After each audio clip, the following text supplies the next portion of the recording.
현재 가장 복잡하면서도 가장 연구의 진행이 더딘 것으로 알려진 것이 바로 우주와 인간의 뇌입니다. 많은 연구가 이루어지고 있는 과정에서 우주와 뇌의 복잡한 구조는 각각 별개로 다루어지고 있는데요. 그건 당연하고 또 논리적이라고 할 수 있습니다. 여러분 안녕하세요.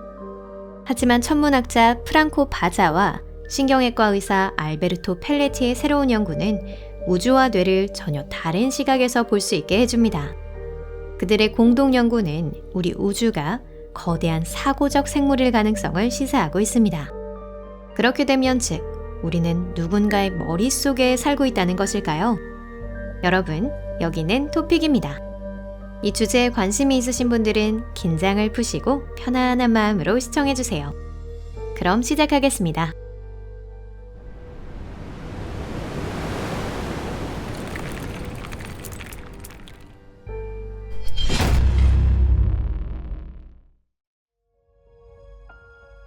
인간의 뇌와 우주는 무엇이 비슷한가? 여러분은 자연계에 있는 크고 작은 물체의 구조가 서로 비슷한 점이 많이 있다는 것 알고 느끼신 적이 있으신가요? 심해에 있는 고둥 모양은 소용돌이 은하의 구조와 비슷하고 전자를 가진 원자의 이미지를 잘 보면 항성과 그 주위를 도는 행성 사이의 유사성을 느끼지 않을 수 없습니다. 또 우주의 축소 화상과 인간의 뇌를 찍은 정밀 화상을 잘 살펴보면 차이를 발견하는 것은 거의 불가능하다고 말할 수 있습니다. 때때로 지구 바깥의 어떤 지적 생명체가 각각의 것의 최적인 형상을 고안해서 주변의 모든 것을 서로 같은 설명서를 따라 만들어내고 있는 것은 아닐까 생각되는 경우가 있습니다. 예를 들어 꽃잎이나 해바라기 씨, 파인애플 비늘 조각, 솔방울 우산의 배치는 피보나치수로 알려진 수열의 법칙을 따르고 있습니다. 자, 만약 그 법칙이 작용하고 있다면 일부러 뭔가 새로운 것을 생각해낼 필요는 없겠죠? 우주와 인간의 뇌의 화상을 자세히 살펴보면 놀랄 정도로 비슷하다는 것을 깨닫게 됩니다. 이러한 시스템 또한 같은 룰에 따라서 만들어진 것 같죠. 앞에서 언급한 이탈리아 과학자들 또한 이 의문에 관심을 가졌습니다. 그들은 이러한 구조의 공통되는 특징을 찾기 위해 연구를 수행했습니다. Frontiers in Physics지에 발표한 논문에서 바자와 펠레티는 인간 뇌의 네트워크 구조와 우주 은하의 네트워크에는 공통되는 특징을 많이 볼 수 있다고 이야기하고 있습니다. 그 공통점은 언뜻 봐도 우리의 생각 이상으로 많다는 것이죠. 물론 관측 가능한 우주와 뇌를 비교해서 볼 때는 둘 사이에 스케일의 차이가 있는 것을 기억해야 합니다. 우주는 뇌보다 27자리나 크기 때문이죠. 우주는 약 1000억 개의 은하로 구성되어 있으며 은하단, 성운, 성간가스, 블랙홀, 암흑물질, 그리고 에너지가 서로 작용하는 광대한 네트워크를 형성하고 있습니다. 과학자들의 계산으로는 은하가 우주의 총 질량의 약 30%를 차지하고 있고 나머지는 암흑물질과 암흑에너지가 차지하고 있다고 합니다. 이번에는 우주만큼이나 복잡한 구조인 인간의 뇌와 우주를 비교해 볼게요. 인간의 뇌는 약 690억 개의 뉴런이라는 신경세포로 구성되어 그 각각이 다른 것들과 연결되어 매우 복잡한 네트워크를 만들어내고 있습니다. 놀랍게도 뇌 뉴런의 총수는 관측 가능한 우주에 있는 은하의 수에 거의 일치합니다. 너무 신기해서 이 상관관계는 우연의 산물이 아닐 거라는 생각이 바로 들 정도인데요. 우주의 은하와 마찬가지로 뇌 속의 뉴런은 총 질량의 30% 정도밖에 되지 않습니다. 나머지는 수분이 차지하고 있죠. 물은 에너지 산출과 신경 자극 전달에 필수적입니다. 인간의 뇌에 물이 존재한다는 사실은 우주와의 또 다른 유사성을 떠올리게 하는데요. 앞에서도 언급했듯이 우주에는 암흑에너지와 암흑물질이 있습니다. 이 두 가지는 인간의 눈으로부터 꼭꼭 숨기상의 수상자입니다. 눈에 보이지는 않지만 암흑물질은 은하 내에서의 중력 과정에, 암흑에너지는 우주의 가속 팽창에 영향을 주고 있습니다. 인간의 뇌도 우주도 그 구조적으로는 수동적이지만 중요한 역할을 하는 물질로 채워져 있습니다. 단 이러한 관측 대상으로부터 도출되는 유사점은 이뿐만이 아닙니다. 프랑코 바자와 알베르토 펠레티는 두 시스템의 스펙트럼 밀도를 계산했습니다.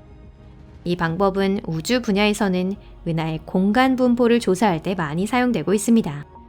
그들의 분석은 1마이크로미터에서 0.1mm 스케일의 손의 뉴런 네트워크 내부에서의 진동 분포가 우주의 그물의 물질 분포와 같은 수열이 될 것이라는 것을 보여줍니다. 물론 우주 공간에서는 500만 광년에서 5억 광년이라는 조금 더 큰 축척이 필요합니다. 우주 공간에 펼쳐진 은하단은 인간의 뉴런 네트워크와 놀라울 정도로 비슷합니다. 뉴런이 시냅스 결합을 통해 전달을 하는 반면 은하는 중력에 의해 상호작용을 하고 있죠.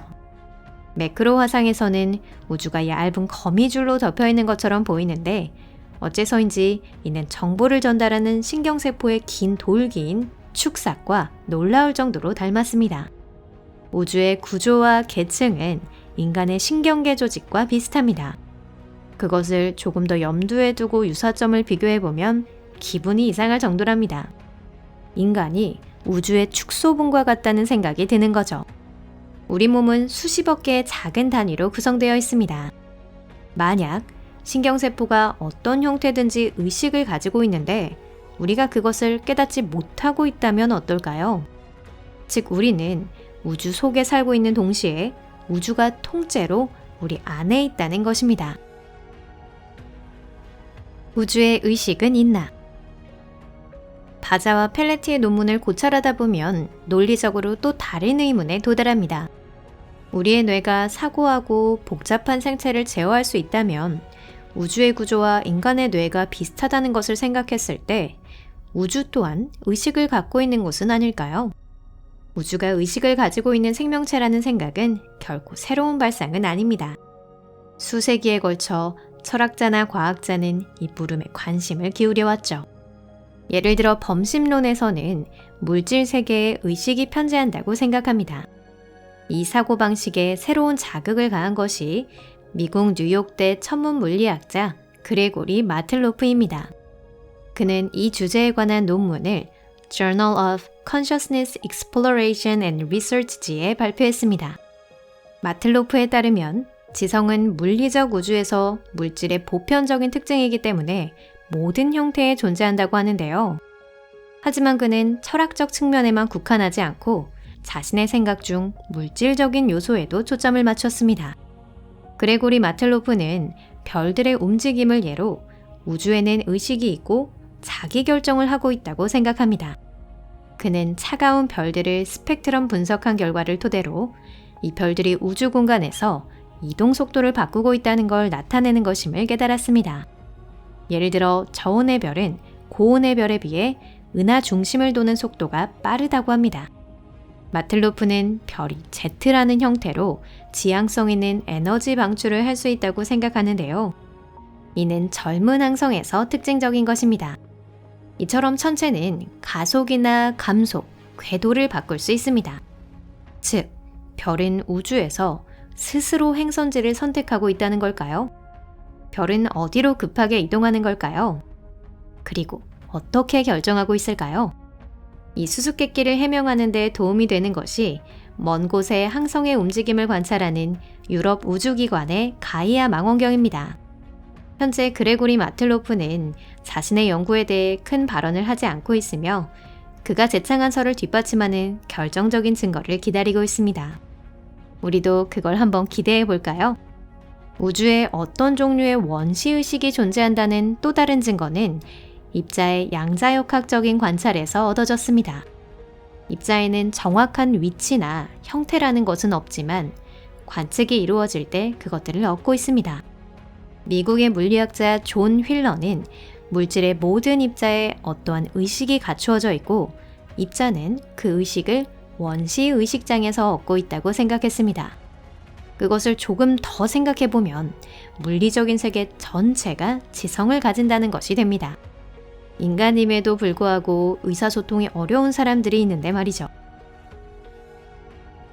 만약 우주에 의식이 있다면 인간과 같은 지능인가? 인간의 뇌 조직과 우주 조직의 유사성, 그리고 우주에 의식은 있는가에 대해서 생각하다 보면 또 다른 어떠한 의문점이 생깁니다. 실제로 우리 우주가 사고하는 큰 유기체라고 한다면 우주는 얼마나 똑똑한 걸까요? 미국의 이론 천문 물리학자 에단 시겔도 이 의문의 답을 찾으려고 한 사람입니다. 시겔은 우리가 아직 자의식을 갖지 못한 더 큰 거대한 생물의 뇌세포가 아닐까 생각했습니다. 그는 우주와 인간의 뇌 신호수를 계산하고 비교하기로 했죠. 자, 우리 머릿속에서는 1초에 100회에서 200회의 뉴런이 활동하고 있습니다. 인간의 평균 수명은 20억 초에서 30억 초입니다. 즉, 우리가 살아있는 동안 뇌 안에서는 엄청난 수의 신호가 발생하고 있는 겁니다. 시겔에 따르면 은하계 내에서 이 정도 양의 신호를 받으려면 100만 광년 규모로 천조년에 걸쳐 수조 개의 별로 이루어진 네트워크가 필요하다고 합니다. 그렇게 하면 인간의 뇌의 뉴런 수, 신경 접속, 신호의 총량과 맞먹는 것을 얻을 수 있다고 합니다. 우주의 구조와 뇌의 기능에는 또 하나 본질적인 차이가 있어 그걸 고려하는 것이 중요합니다. 뉴런끼리는 항상 연결되어 있지만 별은 다른 천체에 의해 유발되는 중력의 영향을 받아 움직이고 있는데요. 이는 우주 공간에 있는 여러 실제물들 사이에 통일성 있는 정보가 충분히 전달되지 않았음을 의미합니다. 즉, 우주에는 자의식이 발전할 가능성이 있다는 것이죠. 다만 만일 우주를 생물학적 존재로 볼 경우 그 지성은 인간에 비해 훨씬 뒤떨어져 있을 것입니다. 계산을 마친 에단 시겔은 우리 은하가 정확히 6일 전에 태어난 아기에 비유된다는 결론에 도달했습니다. 우주에는 오래된 은하가 많이 있지만 우리 은하보다 훨씬 젊은 갓 태어난 개발도상에 있는 은하도 많이 있습니다. 우주가 혼돈으로 가득 차 있는 것도 지금으로서는 전혀 이상하지 않겠죠. 자, 이번 영상도 끝이 다가왔습니다. 시청해주셔서 감사합니다. 물론 지금까지 보신 이론은 모두 아직 이론 단계에 있는 것으로 향후에 증명이 필요한 것들입니다.